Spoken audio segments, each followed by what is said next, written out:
হাত পা ধরে ভাই সম্পর্ক বাঁচানো যায় না ভাই। যে আপনার সত্যিকারে ভালোবাসে তার হাত পা ধরা লাগে না, সেমটাই ভালোবাসবে, সেমটাই আপনার সাথে থেকে যাবে।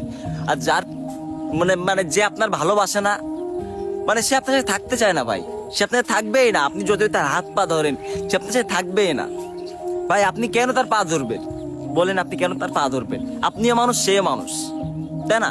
আপনার মধ্যে ভালোবাসা আছে, তার প্রতি ভালোবাসা নেই, এই জন্যই সে আপনার সাথে থাকতে চায় না ভাই।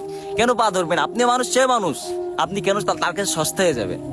আরে ভাই, কে একজন আপনার জন্য অপেক্ষা করতেছে, ভালো একজন মানুষ, ভালো মনের মানুষ, তার ভিতরে ভালোবাসা আছে, কেন আপনি তার পা ধরবেন? কেন পা ধরে সম্পর্ক ঠিক করে রাখবেন? ভাই পা ধরলেও ভাই সম্পর্ক টেকে না ভাই, এটা আমি জানি ভাই। পা ধরলে কারোর সাথে কারোর সম্পর্ক টেকে না, ভালোবাসা বাড়ে না। মানে পা ধরলি না ভাই, আপনি যদি তার পা ধরেন, পা ধরে সম্পর্ক টিকতে যান, তাহলে আপনি তার কাছে সস্তা হয়ে যাবেন, আপনি তার কাছে সস্তা হয়ে যাবেন, আপনার কোনো মূল্য থাকবে না। এই জন্য ভাই পা ধরে কেরোর সাথে সম্পর্ক রাখবেন না, পা ধরে সম্পর্ক টিকানোর কোনোভাবেই চেষ্টা করবেন না ভাই। সে যে যাওয়ার সেমতেই চলে যাবে, তার যতই পা ধরেন, যে যাওয়ার সেমতেই চলে যাবে।